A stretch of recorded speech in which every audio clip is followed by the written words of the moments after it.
Okay, so we're going to be building a SOC lab. A SOC lab where we can have a controlled attack in a sandbox environment. So we're going to be doing this, building our lab environment, deploying our CM, setting up log and forwarding for now.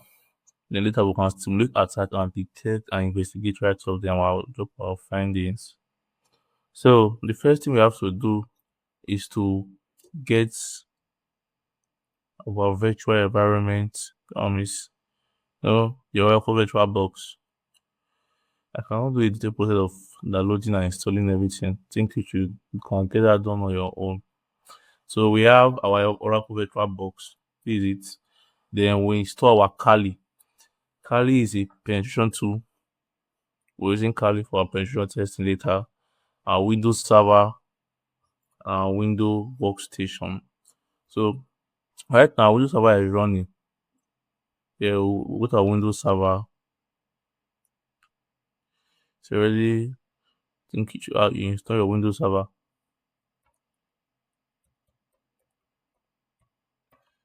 This is our Windows Server. Sorry about this. So using the Active Directory Server Manager tool, can easily go and configure and create a user account, a workstation that you download a workstation, your Windows Enterprise. They configure like I configure the for learning purposes senior.py and ikina.py. You understand? It's not that easy. Just to create an OU. When you do that, you new new user computer you see what you can create. So I created a user, then it's on my domain already. So I log into my Windows Enterprise and create this my Windows Enterprise. You can also use your normal PC, physical PC, but you have to go into your PC and configure it for you to be able to log in to your workstation. Watch now, this is one of my kind of thinking now, one of my workstation. So after creating a workstation, now we are able to do that. We have to link them together. They should all be in a sandbox environment where they can communicate with each other. So we'll be doing that in our virtual machine by going to settings, network, or adapter one. You make it an internal network, not a NAT, not a bridge, an internal network. Then name it Active Directory Lab. The same thing for Kali Linux, same thing for the workstation. And for us to they are like this now, but we have to make them to be able to contact each other. Because when you ping each other, they will receive the pinging. So you can go to Windows Server now. Do the same for your workstation or the same for Kali. Let's go our Windows Server and type in Windows R ncpa.cpl. This you can also search for if our it's just to go to our network setting actually. The watch now is this one. So when we go to properties, I think I've done all this before, so you can just see it. I just want to know if I can do this properly. So properties, so you know the IP address. I configure an IP address, IP net, IP 192.168.10.10. You understand? With the same with your DNS and the submarkness. Then for the Kali or the Windows Enterprise or your client 192.168.10.20, your Kali.30, so that they can all be they can all DNS server, which is our DNS server. After doing this, they can be in a confined environment, a sandbox environment that they cannot receive outside network from our router or the internet. You understand? So I think for Kali, you can just ask, but let's ping and see. You know, like this, like I said, let's ping. Where is it? You understand? Windows arrow. We are pinging. I want let's ping our Kali. My Kali is 192.168.10.30. So show host is unreachable. This is not on. Okay, let me turn it on. I don't think it's running. Okay, it's powered off. Okay, let me turn it on. So before we turn, let's ping the Windows workstation. Ping 192.168.20.10.20.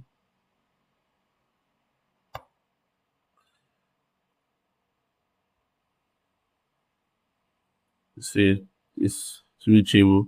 So while we wait for Kali to come on, we'll go to our next. I think the next one should be.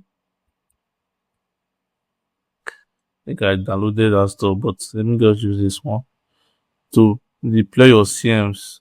And for our CMs, you can use Splunk. I think that's the most common one. We use Splunk. Then we use download Splunk. We make sure Splunk can reach out to our virtual machine. Then also we put a folder in the Splunk. That is this one. Splunk folder in our server machine and our Kali so I can receive logs from them.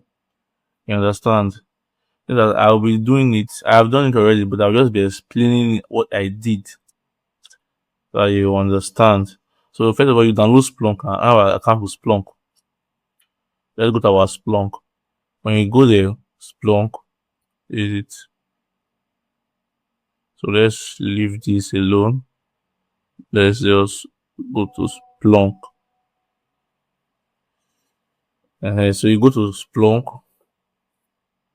After going to Splunk,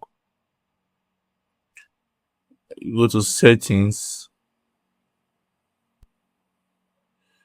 Make sure settings indexes. Where is it? Indexes. Yes. If you watch right now, I already have indexes. Well, win event log. So you can create a new index. Call it win event log. When you create, you see they will become active. Then you go wait. Let's imagine we're creating a new index now. See now, win there. Call it. Let's. It's not here. It's not here. Sorry, creating win index log. If you create a win index log properly, I think we have to next one is to configure so that our Splunk like forwarding and receiving. Then you configure to receive. Like I have already. Let's say we add new. Then listening port is 9997 to receive. Understand? So you and save it. I have done that already before, so I will not be doing it again. When we do that, now our Splunk is ready to receive from the Splunk folder. You download the Splunk folder. This is the file. Download the Splunk folder. Then go back to your server or go back to your server or enterprise because you will put the Splunk folder on both of them so they can receive log on Splunk because they'll be functional. You understand? On our server, you can easily go back.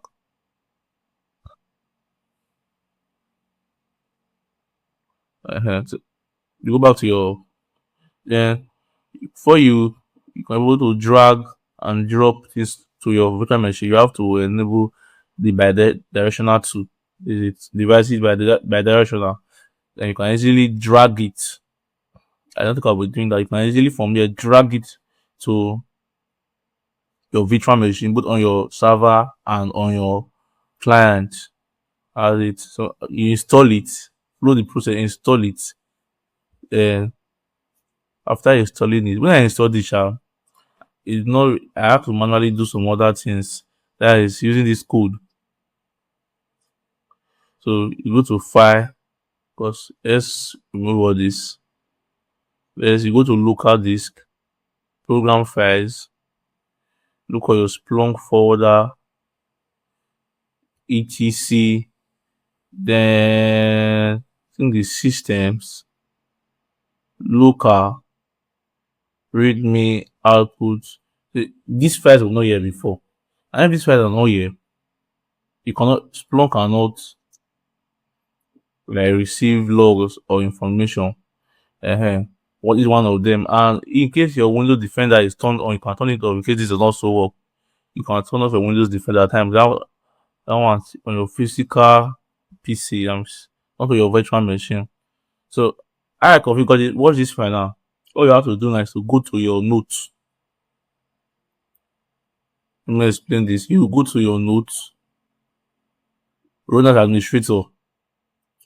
Then go to your notes, run as administrator. This is it. There's my note.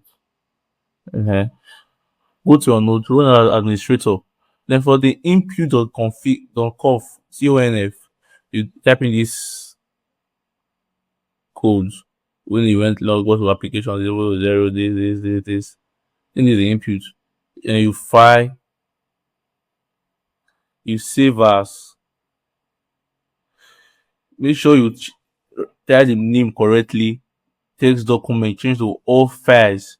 Then you go back to that directory you will look for using the local disk. You understand? You get back to this page. Make sure you save it in this directory. Save it here. Don't save it outside it. Do this thing for the output. The code of the output is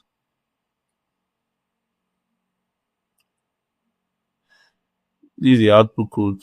So this is the output code. The same thing you do for this. The same thing. After you get what's here, you get here, go to file, save as.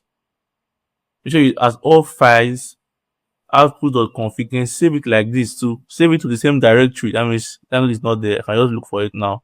Program files,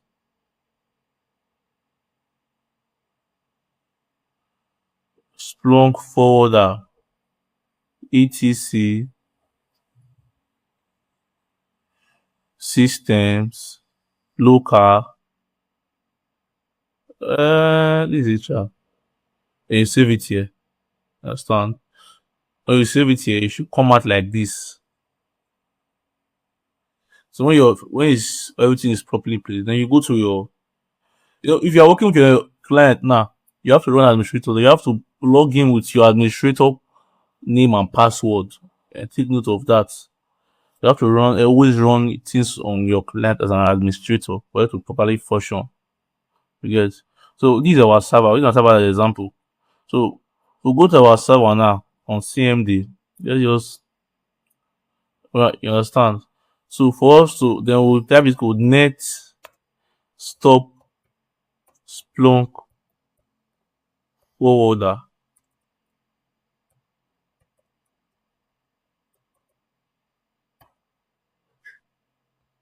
This to reboot and refresh the forwarder to receive logs.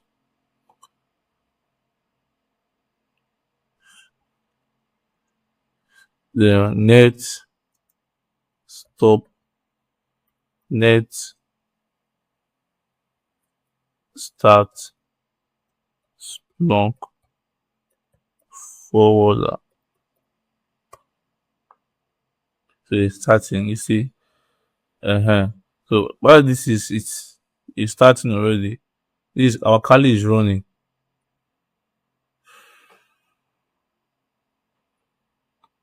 So this is our Kali. For the Kali, on your Kali, all you have to do is to go to sudo, sudo nmtui So after typing sudo nmcui, you come here, edit connection. Yes, wired connection one. Then you add the address of here. It came from automatic change to manual. The address is 192 to 1030 slash 24. DNS, you put DNS as this. Then here this for the submax. I think so. So I will put the short hand for submax Kali. When I do that, when you are done with that, what you have to do is to save. We save it by coming to OK. It enter. So I think IPv6 can do that on an IPv6 too. So all you have to do is to go back and click OK. When you are doing that, we have actually added your Kali environment into they are together in a sandbox and confined secured sublab. So don't forget to do the same for your Kali too. Coming to settings,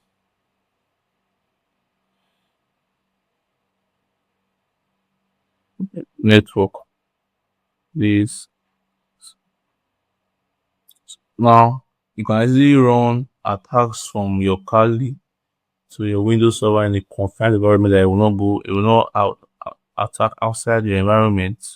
So this is like a sandbox environment. That's how to prepare or construct an home lab using Kali Windows Server and Workstation. So let's try to ping now. IP because they are in a sandbox. Sorry, ping 192.168.10.30. See now, shows they are working. But things at night, if they cannot receive network like inbound traffic, it means that it can also connect to Splunk. You understand? So to allow them to be able to receive, to be able to send to Splunk, to send logs and all that to Splunk, you have to go to our virtual machine and on adapter. See on you don't have to do that on Kali. On Windows Server settings, go to do for the workstation network on adapter 2. You create an host only adapter.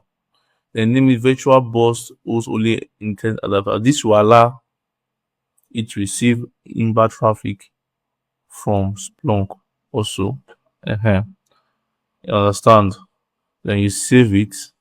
Okay, that's all. Be honest. After doing all this, if you go back to your Splunk,